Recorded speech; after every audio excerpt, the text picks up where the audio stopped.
अमरीकी सदर Donald Trump और इजरायली वजीर आजम नेतन्याहू ने पीर के रोज गजा के लिए 20 निकाती मंसूबा दिया।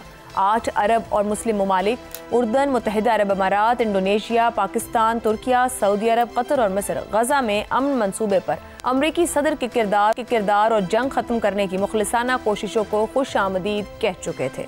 ताहम उन ममालिक की रायआमा की अक्सरियत ने इस मंसूबे पर कई वजूहात की बिना पर तनकीद की। इसे ऐसा मंसूबा करार दिया जिसका झुकाव मुकम्मल तौर पर इसराइल के हक में है। वजीर खारजा इसहाक डार ने भी वाज़ेह किया कि यह अमरीकी दस्तावेज है, हमारी नहीं। ये उस वक्त हुआ जब ट्रंप ये दावा कर रहे थे कि पाकिस्तान और अरब ममालिक भी इस मंसूबे के हामी हैं, लेकिन इसहाक डार की वजाहत ने जाहिर किया कि मुस्लिम ममालिक के साथ तयशुदा खाका और व्हाइट हाउस से जारी होने वाला ड्राफ्ट यकसर मुख्तलिफ है।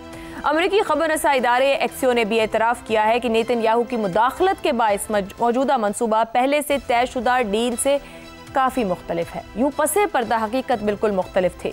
ज़राए के मुताबिक सऊदी अरब, मिस्र, कतर, उर्दन और तुर्किया भी इस मंसूबे पर तब्दीली पर शदीद बरहम हुए।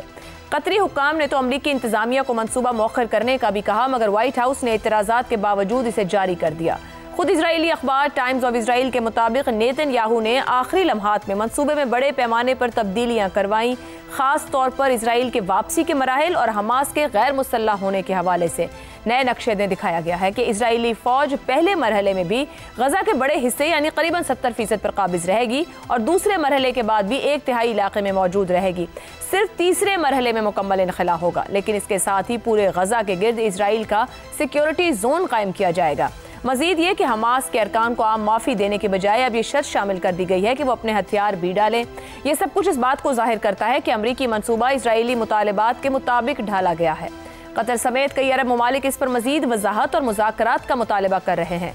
कतरी वज़ीर आज़म ने अल जज़ीरा को बताया कि असल तवज्जो गजा के अवाम को तहफ़्फ़ुज़ देना होना चाहिए, लेकिन मौजूदा ड्राफ्ट में ये पहलू कमज़ोर है।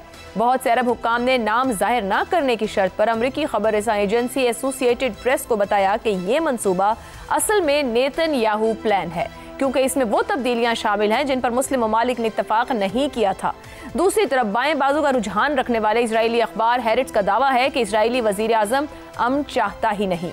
उसका एक बड़ा सबूत यह है कि आज यानी 2 अक्टूबर के आलमी अदम तशद्दुद के दिन पर इसराइली अफवाज ने गजा इमदादी ग्लोबल समूद फ्लोटिला पर हमला किया। पाकिस्तान के साबिक सेनेटर मुश्ताक अहमद समेत 37 ममालिक के 200 कारकुन गिरफ्तार हुए।